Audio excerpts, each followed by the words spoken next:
Does Gianni Infantino want to see the drive to survivification of the FIFA World Cup? There is an added layer to this World Cup sale drama that I've seen very few people talk about. Gianni has recruited the guy responsible for F1's rebrand under Liberty Media to help him execute this plan. Full credit to F1 content creator extraordinaire Tony Cowan-Brown for bringing this to my attention with her video on the topic. Go follow her if you don't already. She is amazing. So we all know that Josh Kushner and his Thrive Eternal are involved in this as the lead investors. But perhaps the more interesting and telling character in this story is a guy named Greg Maffei. For those unfamiliar, Maffei is a big business guy. Harvard and Dartmouth grad, he's been the chair of Expedia, the CFO of Microsoft, is on the board of directors for a bunch of different companies, and was the CFO of Oracle for about 4 months. He also donated $250,000 to Donald Trump's inauguration committee, so make of that what you will.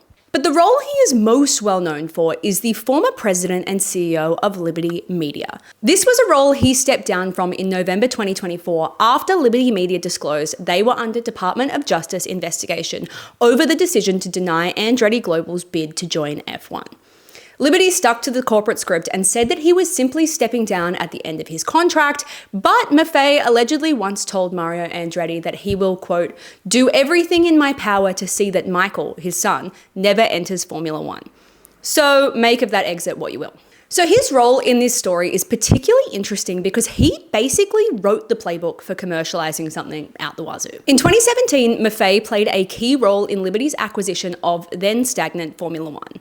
They bought it for around $4.4 billion with the hopes to commercialize it within an inch of its life and expand to the US. And that's exactly what they did. They gave us Drive to Survive and the F1 movie, they expanded the calendar, lent heavily into social media, and grew sponsorship revenue from a minor part of the financial pie to over 20% of primary revenue, largely by luxury and lifestyle brands like LVMH. Financially, F1 generated $3.9 billion in revenue in 2025, up 14% year on year as the fifth straight year of growth. Media rights account for 31% of this, race promotion fees bring in 27%, sponsorship is 22%, and the remaining 20% comes from other commercial activities like hospitality, licensing, and F1 TV subscriptions. So the thing with F1 is that the FIA regulate the sport and Liberty run the commercial and business side of it. This is part of a 100-year agreement created in 2001, which saw the commercial rights sold away from the official management of the sports side of things. This means the FIA is solely the regulator and has no veto over the commercial side. They can advise on whether the current rights holders should sell, but they don't get the final say. The thing here is that the FIA was basically forced to do this off the back of an EU antitrust investigation that found the FIA was abusing its dominant position, prompting them to sell all rights and withdraw from business activities entirely, transferring all broadcasting and commercial rights to the Formula One management, owned by Bernie Ecclestone. There's a lot of other sus shit that happened with this, but we'll save that for another episode. The crux of this is that while UEFA is saying the World Cup is not FIFA's to sell, F1 was not the FIA's to keep, at least commercially speaking.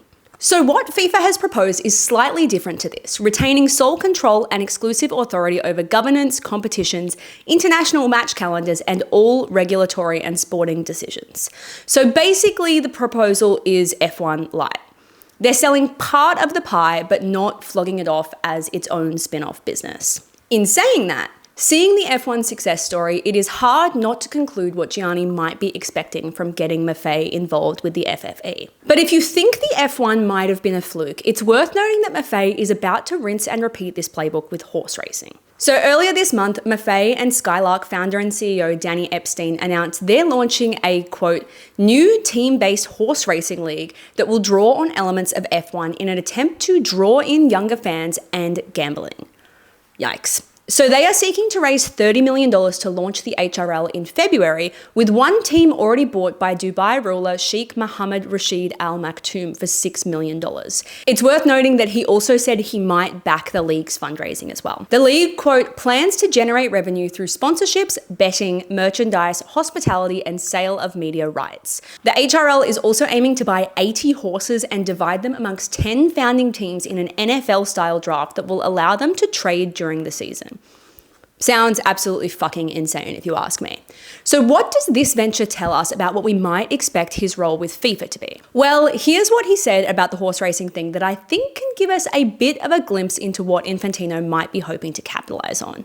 He said, quote, "Formula One demonstrated what can happen when you bring fans to a historic sport in a modern way through storytelling and social media." He added, "Horse racing has all the thrilling elements, exciting competition, heritage, drama, glamour, and star power. The Horse Racing League brings the excitement of teams to follow, dramatic rivalries, high stakes, betting, and a championship that builds race by race." So to paraphrase here, my understanding of this is they're going to just rinse it for every cent of gambling money they possibly can, make it super glamorous, chuck every celebrity there, and market it within an inch of its life. We know that every sport is effectively trying to become a music festival at this point, and this is no exception. So Maffei has already shown his cards here. He wants to rinse and repeat this format with horse racing, a sport that is quite literally dying like the racehorses they shoot whenever they break their legs. So we can only assume that the FFE is a play from the same book if they've brought in Greg as the key commercial advisor.